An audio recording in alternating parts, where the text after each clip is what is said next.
Welcome to This Explainer. Today we're doing something a little bit different, but I promise you it's absolutely fascinating. We are going to flip through the vibrant, deeply nostalgic memory scrapbook of the Seaver family, specifically zeroing in on their lives on the home front in late July of 1944. We're dropping right into the middle of what they called their Sundays of Liberty.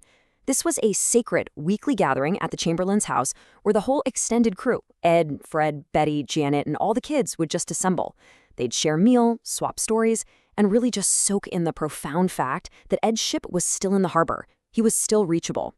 It's this beautiful snapshot of family dynamics during a wildly uncertain time, and it teaches us so much about how we lean on humor and shared history when things get heavy. So, let's dive right in. Now, underneath all that laughter, there's this unspoken, bittersweet reality humming through the room. Each Sunday was a Sunday closer to August. Why August? Because that was when Ed was deploying. That single, inescapable fact just hung there, creating a ticking clock over the entire family gathering. Nobody actually said it out loud. It was just this current running through the room, totally changing the way people looked at Ed mid-sentence or mid-laugh. It's that classic, heartbreaking human experience of trying to hold on to a moment, even as you can actively feel it slipping through your fingers. So, how do you even handle that kind of pressure? Well, Ed's specific strategy during these Sundays of Liberty was honestly remarkable. He made a conscious, private decision to just generously stay in the present. He was absolutely determined to build a full ledger of good memory to stave off the dread. No sitting around being solemn about the war for him, no way. Instead, he decided to eat everything put in front of him, wrestle with the boys, and most importantly, tell stories. He wanted to leave his family with warmth and laughter. To really understand how he pulled this off, let's look at the very first legendary tale he unpacks for the room. Which brings us to Section 1, Uncle Harry and the Firehouse. Ed kicks off the storytelling with Uncle Harry, who was Ed and Fred's dad's younger brother. Uncle Harry was a total fixture in their childhood. Why? Because he practically lived at the Church Street Firehouse for 20 years. He literally declared the fire department was his wife, until he quietly surprised everyone by marrying Rosie in 1923. To young Ed and Fred, Uncle Harry wasn't just a quirky relative, he was the gatekeeper to absolute magic. To two boys under 12, hanging out at the station was the ultimate Leominster privilege. The firehouse had this gorgeous 1922 American LaFrance engine. Fred remembered it with pure reverence, bright red, gleaming with brass fittings, and a bell you could hear from 3 streets away. On slow afternoons, Uncle Harry would let them climb up into the cab just to sit and imagine. And the best part? Even though Harry was around 40 years old at the time, if the boys asked, he would climb up and slide down the fire pole on command. Never once said no. You can really see their personalities shining through here too. Fred was all in on the traditional role. He wanted to be a general fireman, and for 4 straight years, that was his entire life plan. Ed, actually scratch that, Ed had absolutely zero interest in the physical hose work.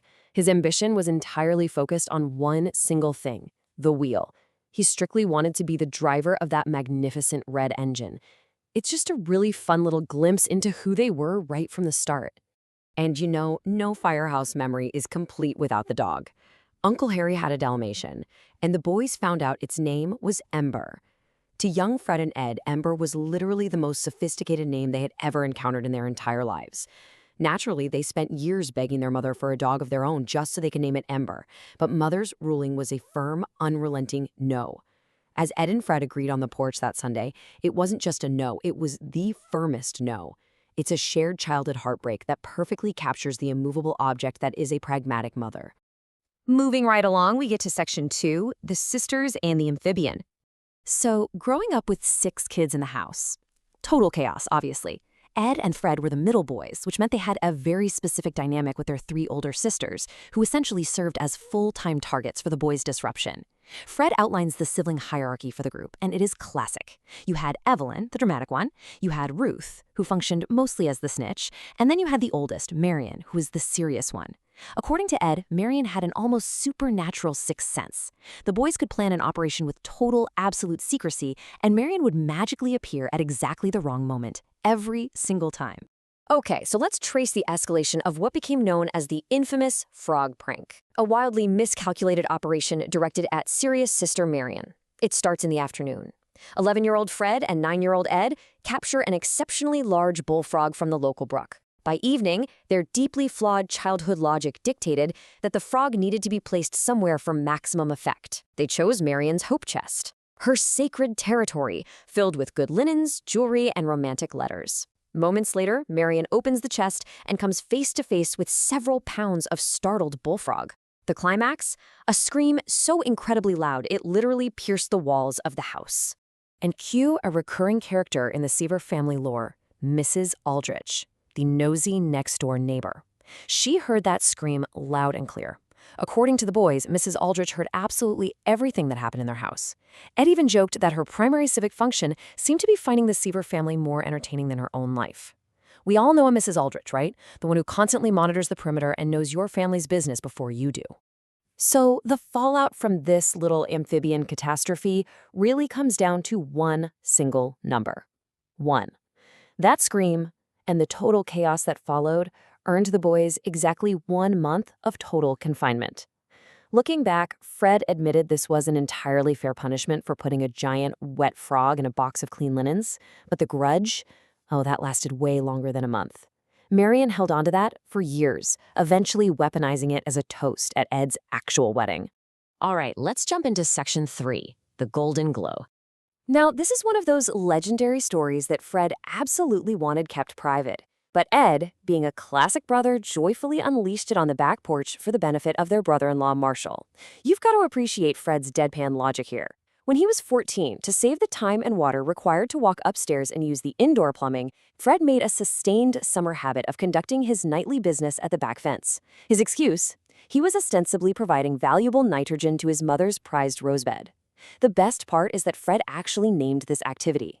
He called it the Golden Glow, treating it like a completely legitimate, uncredited agricultural innovation. Naturally, his secret operation was highly successful, and the roses were actually the envy of the street. That is, until Mrs. Aldrich, yep, the nosy neighbor strikes again, spotted him from her upstairs window and snitched to his mother. Now, Mother's reaction here is legendary. She didn't yell. Instead, she looked right at 14-year-old Fred across the supper table and delivered this chillingly calm line. "I understand the roses have a new gardener." And that was it. She let the terrifying silence do the rest of the heavy lifting, proving once again that silence is absolutely the most devastating tool in a parent's arsenal. The room's reaction to Ed telling this story in 1944 is just a perfectly hilarious split. Out on the porch, the men, Marshall and Ed, are in outright hysterics, laughing so hard they are demanding replays. But when the story inevitably filters into the kitchen, totally different vibe. Betty and Dorothy represent profound maternal disapproval, with Betty using his full name, Frederick Seaver, with the specific gravity of a genuine scandal. And then there's Emily Taylor, who had been a school secretary for years, simply sighing, "Boys," with total weary comprehensiveness. It is the ultimate gender divide over bathroom humor. Which brings us to our final section, Section 4, the next generation of escape artists. So, while the adults are up on the porch using these stories to dodge the looming reality of the war, a completely different, literal escape is going down at floor level. Over these July Sundays, a genuine partnership had developed between the toddlers. At 23 months old, Peter was the undisputed instigator. He figured out early on that adult supervision was basically just a game of evasion, and he was a calculating strategist. Meanwhile, his cousin Randy, who was crawling fast and starting to pull himself up, was the enthusiastic co-conspirator. As Fred noted, Randy applied total effort and absolute dedicated focus to highly unwise ends, just eagerly following Peter's lead wherever it went. One Sunday, their breakout operation almost totally succeeded. Step 1, patiently wait for the narrow window when the adults get completely engrossed in their storytelling. Step 2, Peter, through means nobody could quite figure out, mysteriously works the back door latch open. Step 3, make a break for the freedom of the garden. They actually made it halfway across the porch before Marcia finally spotted them and intercepted the jailbreak. Now, instead of scolding his son for almost wandering off, Ed just scoops Peter up, beaming with visible, unsuppressed pride, and delivers this amazing line: "Escape velocity. That's my boy." Janet correctly points out that this is somewhat concerning parenting language, to which Ed replies, accurate parenting language. It gives us this beautiful thematic mirror, right? Ed is celebrating his son's joyful escape, even as he himself is facing an unavoidable departure that he absolutely cannot escape. As we wrap up this explainer, there's just this incredibly poignant parallel, isn't there?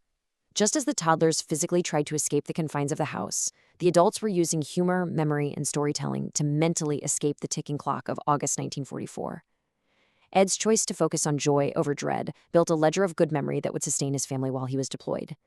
It really leaves us with a powerful question. How do we use our own stories and shared laughter to escape the heavy realities of our present?